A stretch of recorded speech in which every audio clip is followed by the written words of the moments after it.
Welcome, everybody. I'm Nan Chen from Chemical Genomics Facility at Purdue Institute for Drug Discovery.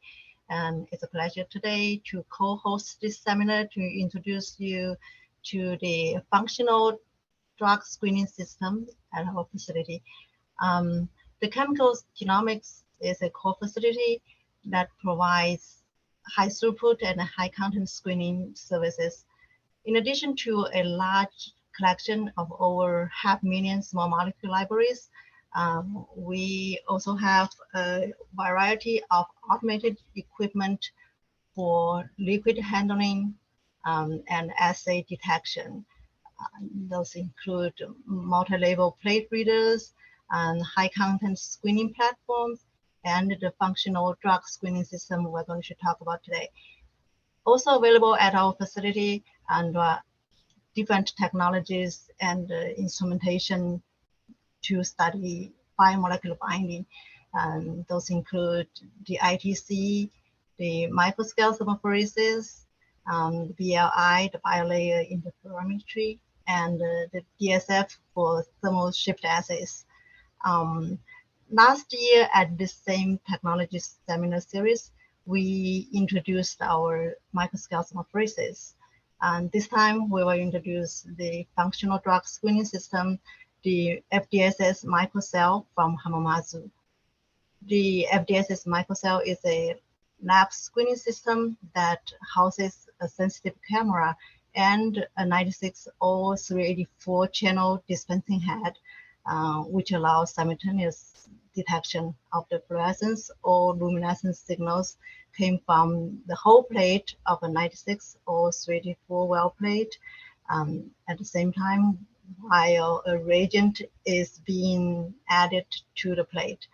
And so the system is able to measure very fast kinetics, such as the calcium response and membrane potential changes, etc. Today, we invited the application scientist from Hamamatsu, Dr. Ewan Wang. He's going to give the presentation talking about the features of the FDSS system and some applications of the system.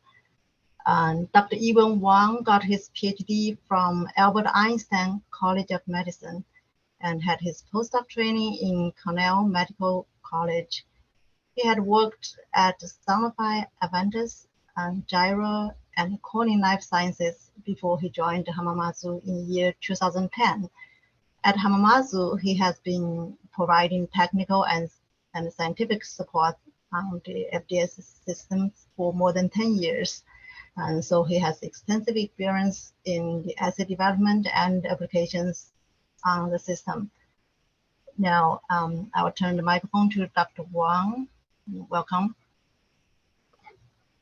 Hello, everyone. Good afternoon. As Len just introduced, today I'm going to make a brief introduction to you the Hamamatsu FDSS microcell system. So I joined Hamamatsu in 2010. Basically, my job role is to support FDSS system because as Len mentioned, my background is also in biology and also assay development and the compound screening field. So I support the pre-cell and post-cell technically for FDSS technology. So actually, I just come back from SLS 2022 trade show in Boston, and then that is basically probably some of you know that's actually the American Society of Compound Screening and Lab Automation trade show. So every year it's at the different locations, and that is the trade show that we will be there to showcase FDSS. So I'm going to start to share my screen. Basically, I will run presentation slides and then also play a movie so that you can see some concepts and information about the features and the benefits of FDSS, and also see the microcell in action in a movie. And the slides will also cover some general introduction for FDS, for the Hamamatsu as a global company. So this is just a quick view of the Hamamatsu KK based in Japan, Hamamatsu City.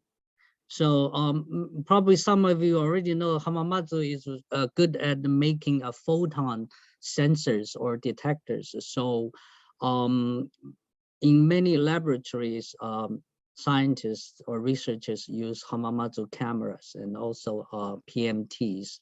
So we have quite a stable and large market share in that sector of the industry.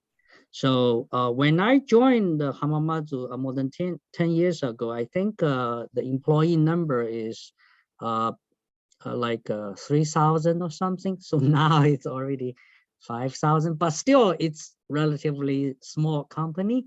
It really focused just on the photonics. So the company's statement is very simple. Photon is our business. So that's all about the company. And we, in the US, we are a subsidiary of the Sales and the Service Group based in New Jersey. We have probably close to 400 employees, and we have some other satellite offices on East Coast and also in some areas on the east side.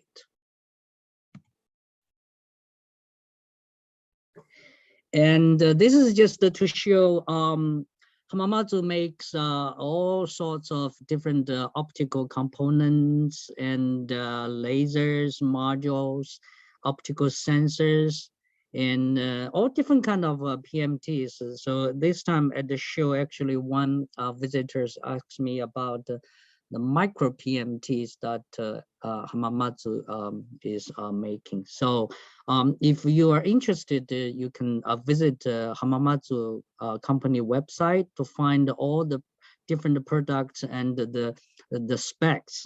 And over here, I wanted to point out on our FDSS system. Again, on the bottom part, it listed the systems that FDSS is part of, and the heart of the FDSS technology is really based on the cameras. That is actually listed on the right side. You can see the cameras and other detectors. So currently, we're using EMCCD camera for FDSS microcell. That is the camera you have on your FDSS microcell unit at your facility. And we are about to actually upgrade the camera. So we may started to use the CMOS camera, but it all depends on the your application. Again, you know, the parts and the components on FDS is modular. So in the software, we can integrate the different cameras for different detection and applications. So again, this is a EMCCD camera-based plate imager. And because the camera offers the speed and the sensitivity, and that will be the features that I may cover again in the following slides. So Dr. Wang. Yes. So you said camera. What kind of magnification of this camera, and so maximum magnification? What is this camera? Are you talking about the image amplification or in terms of the electron magnification for a light sensitivity? Yes. Yeah. How precise? You know, how small you can see very clearly. So. again, the setup of FDSS microcell, it's not as you may imagine for a microscopy setup.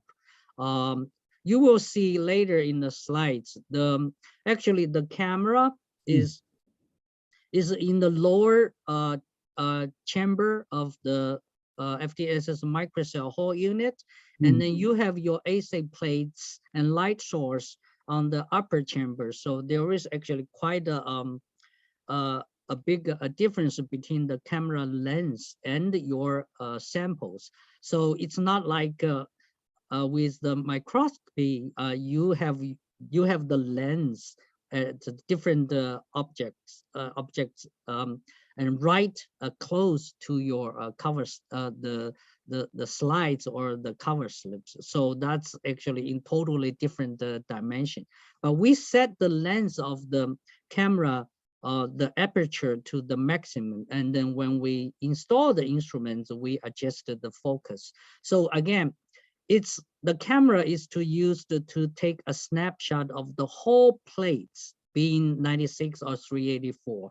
And with this kind of a technology setup, we cannot really examine any subcellular images. I see. So I got it. So the citation, so is different from the citation 5 imaging system from biotech, right? So they have microscopic system in their citation 5 imager. Yeah. So basically, it's not like a high content imaging setup. So it's just to survey the microplates well per well, and then for each well along the time dimension, you will get data points that represents the overall fluorescence or luminescence signal level. Yeah, I see. So that's like a Luminex system, like the Luminex system. So the Houston, they have the equipment for bio and light. So same things, right? So they just capture and then just. Yeah, but the key about this technology is you work with live cells, and then we have we provided an online dispensing head that works with 96 or 384 chips. So you can actually handle the liquid transfer from your source plates to your assay plates. And that's the key feature of this technology. I mean, there are all different types of a plate reader, the benchtop plate readers, but I call that kinetic plate reader because the kinetic study is the key. The tips will have your compound or your ligand ready, and then just to get close to each well of the whole plate, and the camera will taking snapshots for your baseline read and also to monitor the cell response. So once the tips injected compounds or ligands, and then the camera will record the profile of your cell response in terms of fluorescence or luminescence signal change. And that again serves as a readout of your internal or the cellular signal transduction factors. So that's the biology part of that. And then the instrument, the camera doesn't really care what's going on the top, but it will provide a super fast frame rate for you to monitor the cell response. I see. Yep. Thank you. And again, this is just to outline the different applications that Hamamatsu technologies can enable the scientists to do. And again, on the right bottom corner, it's listed the CMOS camera and functional drug screening system, FDSS. So this is, again, this is what we are presenting.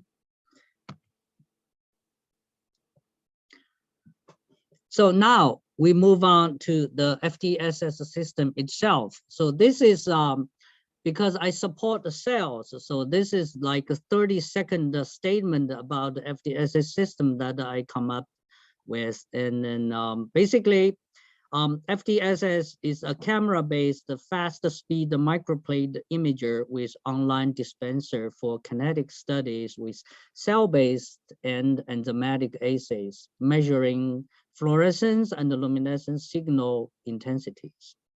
And we also have a large instrument unit. So both FDSS 7000 and FDSS microcell have a robotic integration capability and are designed for both assay development and high throughput screening projects.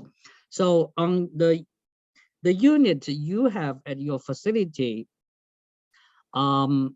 it's standalone screening instrument, and in the future, when the whole project develops, you have choice to upgrade so that you can make the microcell unit being integrated into a robotic system. And then actually currently, 2 of our customers, they are actually in the process of doing the integration for the microcell units at their sites.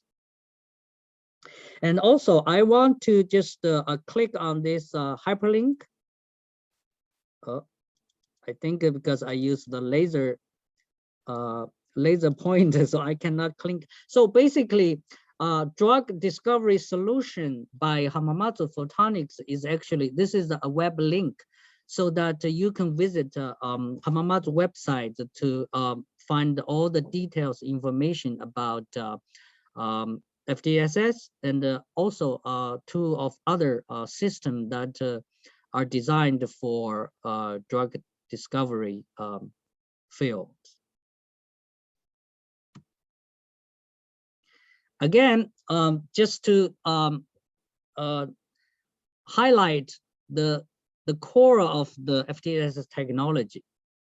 So it is basically add and read instruments, and the camera, because it's an EMCCD camera right now, because it's very sensitive to low lights, so it allows you to detect both fluorescence and the luminescence signal. And then on the software side, and also with some other parts, you can actually not only just add and read, you can actually use that to run a little bit more complicated applications, and I will cover that next.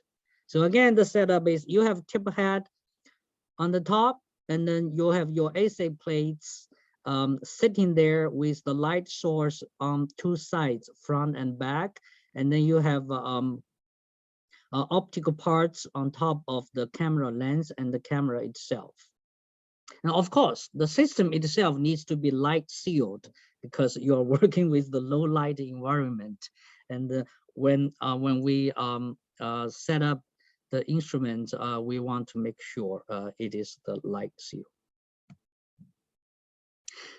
This is just like a screenshot of the look of a 384 well plates. This is the digital display of the cell response. I think in this particular example, this is just to show the calcium transit in each well. And I think the time scale is roughly like 30 seconds and within 1 minute overall. So this is when you do a small scale screening, and then you want to check the overall performance of your assay, and you do this kind of a survey. So basically you have positive control and negative control, and then you can check the robustness of your assay to see if that's suitable for a screening project. And now we move on to cover some applications, but it listed basically in the large category, not like a particular assay or experiments, because we don't really make and sell reagents. So we are actually instrument company. So of course, scientists or researchers, they can work out their own experiments. You purchase dyes or some assay kits and the cell lines you put together. You work out your assay and optimize it. And then of course you can run the optimization on our kinetic plate reader. So basically, all the assays falls into some different categories. This is just for you to show the studies in GPCR field. So you can have some fluorescence-based assays or the luminescence-based assays. Here are the examples for calcium detection, and I think acquiring assays also for calcium, and then you also have a cyclic AMP assay and the beta arrestin.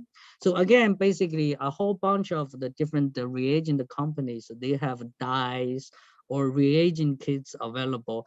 On my side, I think on luminescence sides, quite a few of my customers, they use reagents by luminescence reagents by Promega. We actually had a co-webinar with Promega last year. I think that was for cyclic AMP detection. And then the next general category is ion channel studies. So on the left side, that's the calcium channel assay, and then we also enable you to detect the potassium chloride and the sodium channel studies. So again, for your experiments, you work with probes that will either give you fluorescence signal or luminescence signal as a readout to represent the real cell response, and then being the calcium or some other ion, and also some proteins. So on the left side, in ion channel study, in the industry, it's getting more and more popular. I wanted to point out that you can see these repeated peaks and the waves. Among our customers, we started to see more of the studies of this type, basically to look at the calcium oscillation pattern in the cardiomyocytes, and also some primary neuron cells. But in neuron cells, of course, this calcium channel behavior can be different from the cardiomyocytes.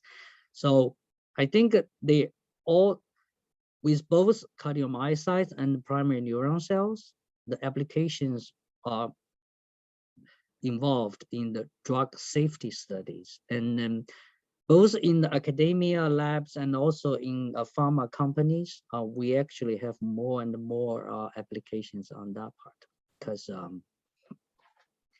this FDSS microcell unit can allow you to do large-scale compound screening, but again, with this kind of a setup, maybe the throughput is not really what you are pursuing. You want to actually do the drug safety study or survey a smaller group of candidate compounds, and you do EC50 or IC50 studies. So that is actually quite a few of our customers purchased the microcell for.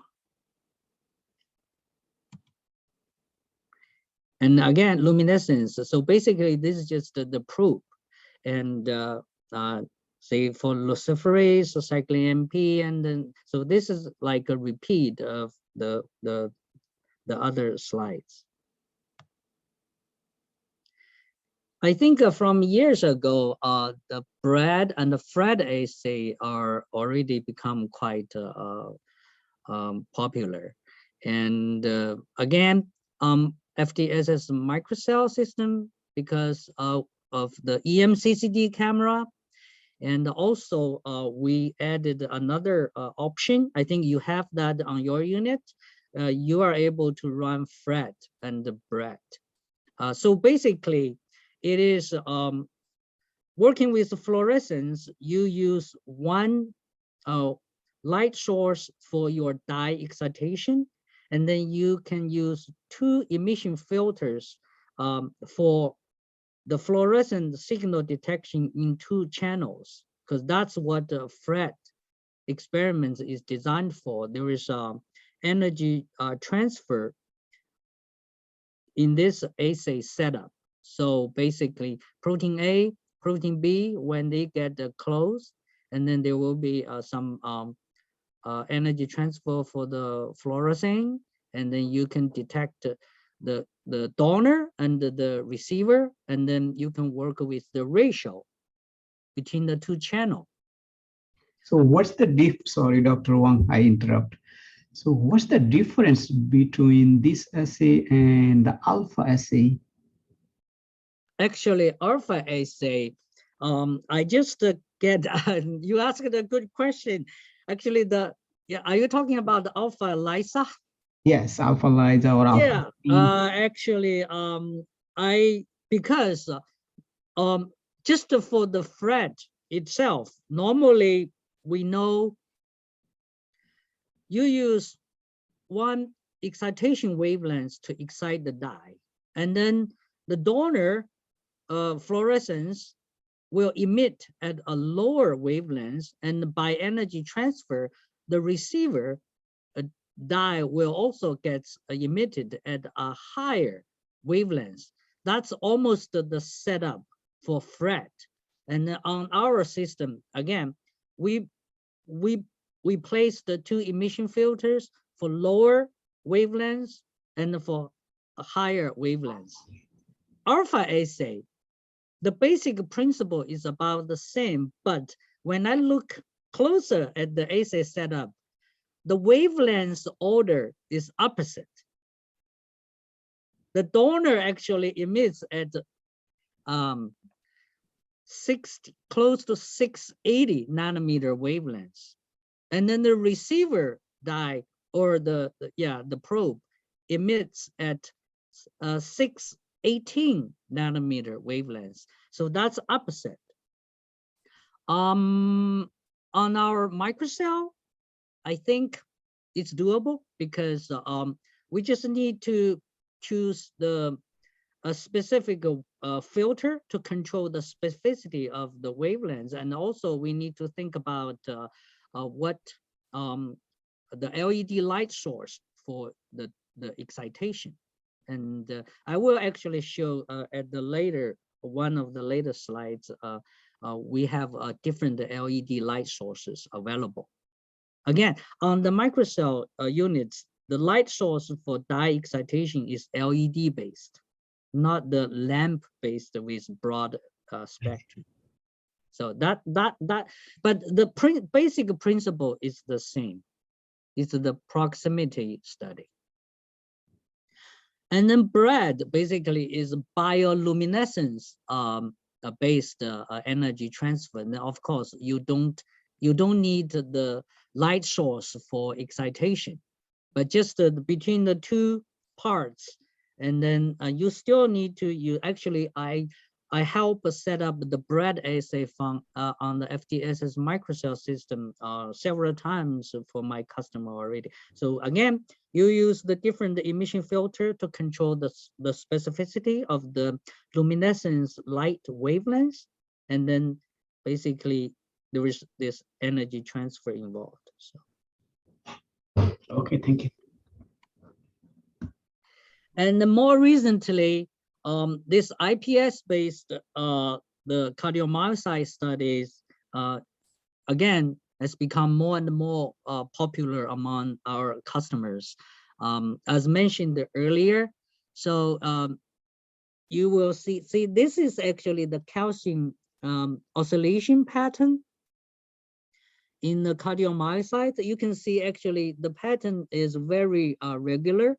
But of course, after drug treatment or some other physiological events, then the pattern of the bitten or the calcium oscillation can change.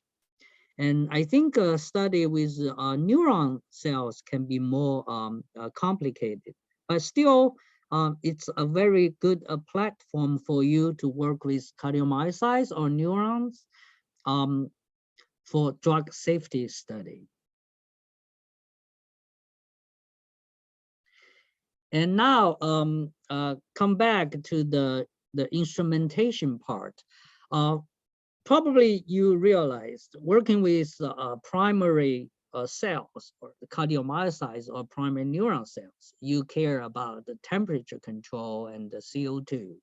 And again, Hamamatsu didn't design the FDSS this way years ago, but now because we have more and more applications, and then we keep adding the new features to the FDSS system. So here are just the three major features. First, of course, is the speed of the camera. That's I keep mentioning about. And then the second is the temperature control. So we started to add the temperature control to microcell units, I think 7 or 8 years ago. And on your unit, you can actually heat up the upper chamber with your compound plates or assay plates up to 37 degrees. So that you, for some particular assays, you want to make sure experiments will be carried out at 37 degrees. And then just recently, we started to add CO2 supply option to microcell unit as well. If you want to survey your primary cells inside the microcell unit for longer than 30 minutes, then you probably want to actually keep the CO2 concentration for the live cells. And yeah, this is just an example of the application, like how you can use this technology to do the evaluation of drug-induced cardiotoxicity. And if you are interested, of course, we can share the literature. And I think it started probably 4 or 5 years ago. We added the so-called EFS option to the microcell. On your microcell unit, you do have this device. So electric field stimulation basically is the 96 well format with 96 cylinders for each well, and you have the center pointer and the round periphery for positive and the negative, and then you can apply electric field in each well. So basically, we send those cylinders, the probes, to very close to the well bottom, and you have the molar layers of your live cells. And when you apply the electric field stimulation, then the cell will respond. And then particularly, this kind of application is being used for pacing the cardiomyocytes. As you see in the previous slides, the cardiomyocytes, they have the automatic, the calcium beating patterns or calcium signal. In different wells, each cell population may show the calcium oscillation pattern at a different pace. You know, they are different in amplitude and also frequency. And if you with the 96 well, if you apply the electric field stimulation to all wells, you can actually make all wells synchronized for their pacing intervals or the durations. And I think at one of our or several of our customer sites, that's how they do the drug safety study. They paste the plates and then they monitored the oscillation pattern, and then they treated each well outside with different drugs, and then they paste the cells again, or they just monitor the calcium oscillation without the pacing. So basically, they collect quite a lot of data on the FDSS microcell for their drug safety study. And since this EFS application is relatively new, so in these slides, we just listed some publications for this. And I think right now, again, this is an option. You don't, this is not like a standard configuration that comes with the unit, but in pharma company and in some research laboratory, more and more researchers are getting into this kind of field. And lastly, I just want to point out some key features in the hardware and the software of FDSS. Again, on microcell, the light source for excitation is LED based, and as part of the standard configuration, we provided the blue light LED for calcium detection with kind of yellow fluorescence, and we also provide green LED light for red dye that actually will serve as a readout of membrane potential changes. And say this is the upper chamber, and then we have, you can have the your cell plates and light source in the upper chamber, and in the lower chamber, this is the control for heating, and then there is a black box that hosts the camera itself. And then we can supply the emission filter well inside the black box on top of the camera lens, so that you can work with multiple emission filters for FRAD and for BRAD application. And on the software side, for the cell response profile, you not only can work with the peak number, peak value of cell response, you can also acquire slope for the cell response kinetics. And as it turns out, actually, some of our customers, they actually they just take advantage of that feature, use a slope as the readout of their screening project. And another very good feature that comes with the software is that, as you know, all the instruments, when you use to read your plates, you need to calibrate your instruments for background and for some other system, internal, system variabilities. On microcell, we also calibrate the instruments for particular assay plate type and also for different dye. Comes with the new software. All your experiments, the original raw data gets saved.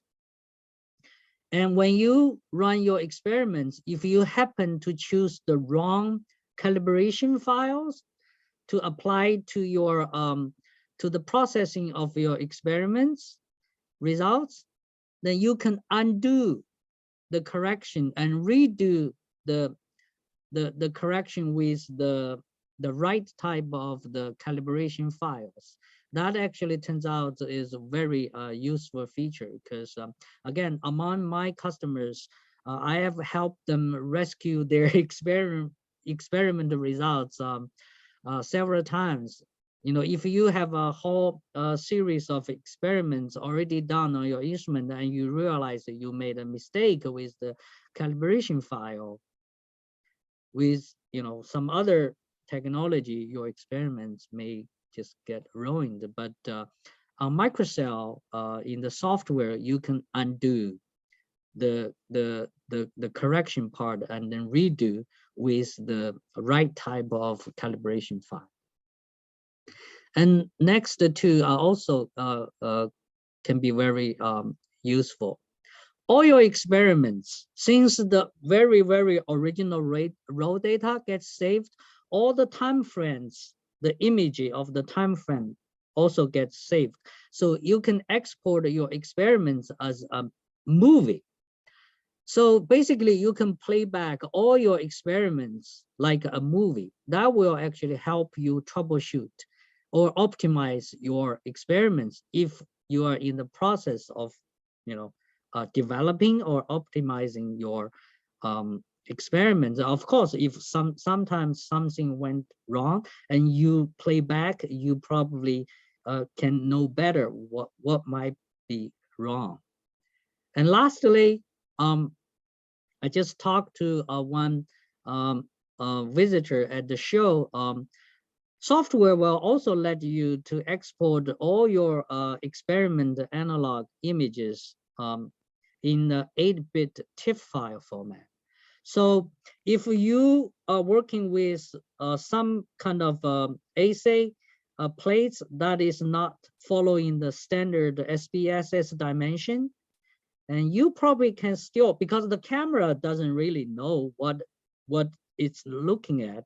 We use, in the software, we use the plane map for the data quantification.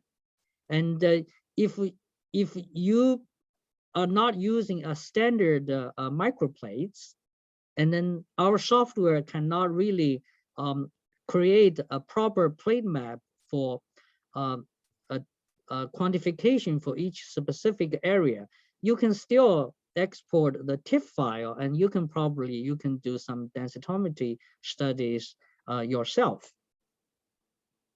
So I just hope to share all these key features with you. So probably in the future, you can appreciate it, some of the functions we put in the microcell better.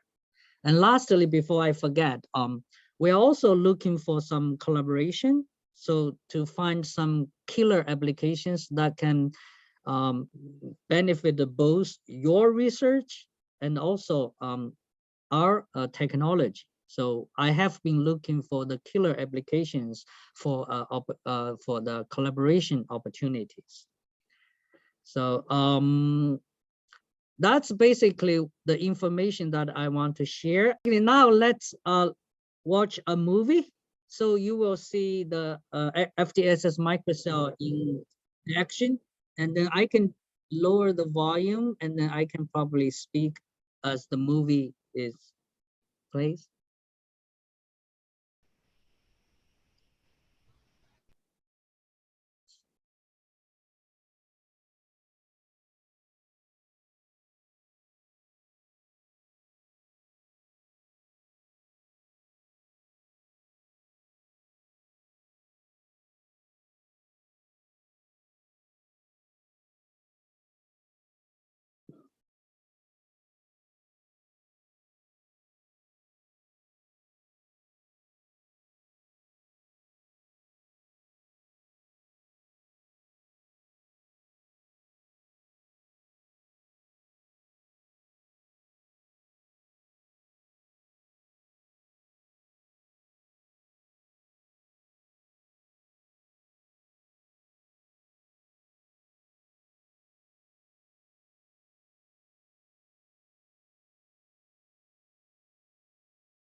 that's it. Of my presentation, I can take some questions if there are. So I had a question. Do you have, so you mentioned that you can use other plate sizes. It doesn't have to be a 96 well plate. You can you use like a 24 well plate, or is it? Again, sometimes my customers, they asked about that, but again, in the software, the software is not designed to work with 24 well plates. But you can still acquire images of the 24 well plates. Yeah, this is probably only my question. Do we have the carbon dioxide control hardware already in the system, or we need to add? Which part? Yeah, the carbon dioxide control. No, you don't have the option yet. Okay, we can add the CO2. Let me. I don't remember you have the CO2 supply option. Right. I don't think I have that option. I just installed the CO2 supply option to one of the units in FDSS microcell units in the field. Mm-hmm. Okay, so we can add. And the software, you said the updated software. Do we need to update? I don't think the software we have. Your software is quite updated, so it is. Yeah. Okay. So yeah, we have to look at it to see how to export movies, export the images. The most recent update actually is for one customer side. They wanted to actually to have a third compound stage because they are running a 3 addition protocol.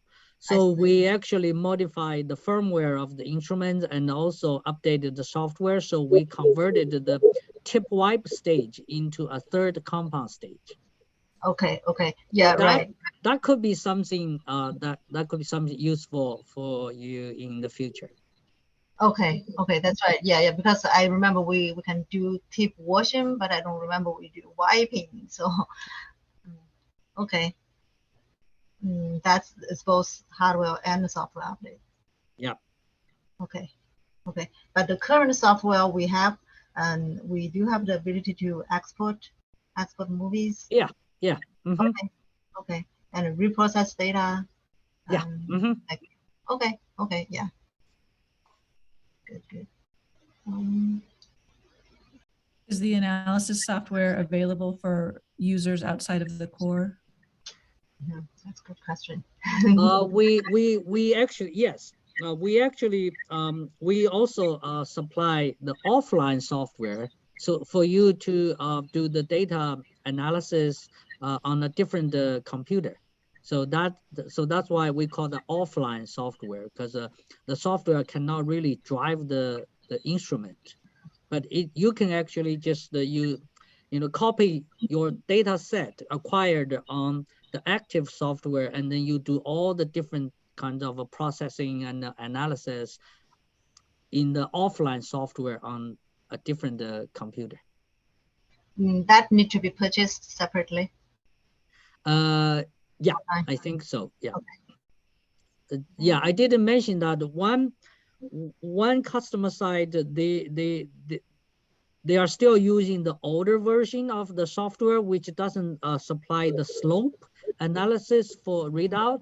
So they purchased the offline software of the newer version just for that purpose, because they can acquire the slope as the readout from their experiments.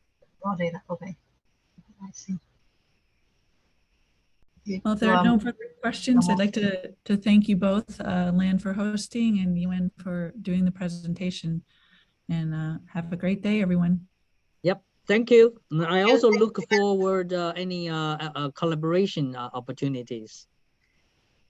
All right, great. Thank you. Thank you so much. Yeah, thank you. Thank you. Bye.